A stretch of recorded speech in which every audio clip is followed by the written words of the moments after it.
pattern in series, preserving a sort of family resemblance of names by using a common first or second syllable.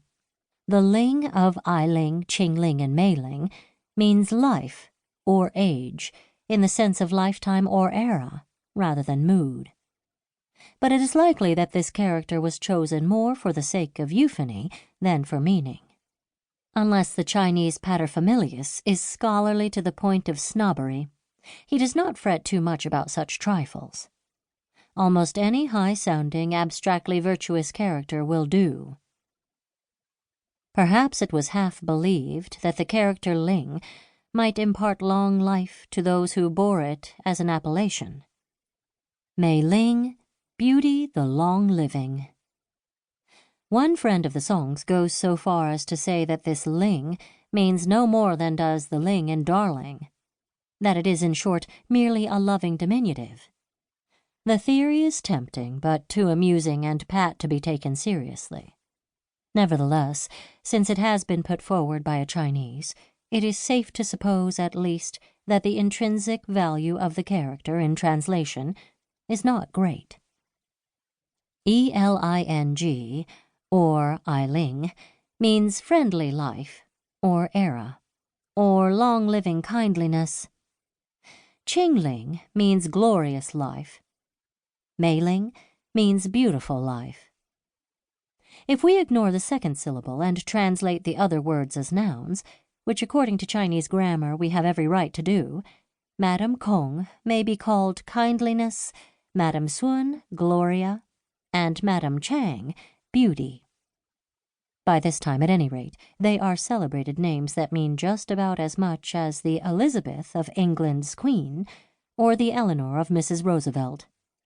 The comparison is not very good, because the songs are Chinese ladies who would insist that their personal names have no importance whatever.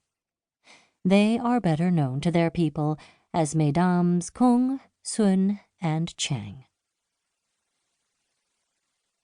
Chinese fortune-tellers claim a talent superior to that of their gypsy brothers in trade, and any one of them can tell a fortune at a distance without even seeing his subject. If you have a friend whose fate interests you, and who cannot go to consult a seer for himself, you have only to tell the fortune-teller what day and what year he was born, and you will be able to learn everything about him and his future down to the last detail. These prophets use their talents to amuse themselves when they have no customers. From time to time, they peer into the destiny of the man of the hour, be he a contemporary general, a new rich gangster, or a president. The Soong family is popular among fortune-tellers, although it is to be doubted that any Soong has ever been superstitious enough to consult one. The sisters especially have been discussed, observed and singled out for study. Fortune-tellers are character readers, too.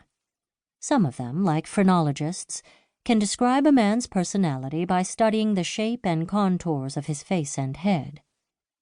There are books in Chinese that outguess Lombroso, prophesying criminal careers for people who possess a certain type of nose, and divulging many a character trait from the height of a forehead. This knowledge is general and follows set rules, just as the lifeline of a hand means the same to any palm reader who is up in his work.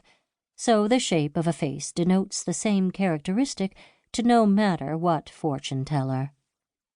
They are all agreed, for example, that the three Soong sisters are alike in possessing the quality of Bangfu Ren. In other words, they are pearls among women, husband-helpers. Praise could go no higher. One does not, of course, need a fortune-teller's information on this subject. The smallest child in China is well aware that Mesdames Kong, Sun, and Chang are excellent wives and helpmeets. But the seers do not stop with this. They use the countless photographs of Madame Chang that appear in the daily papers, the few available prints of Madame Sun, and the very rare pictures of Madame Kong. With these they indulge in a bit of unsolicited character reading now and then, publishing the results in the hope of a little modest advertising. I have yet to hear that any one of the ladies has paid attention to these offerings,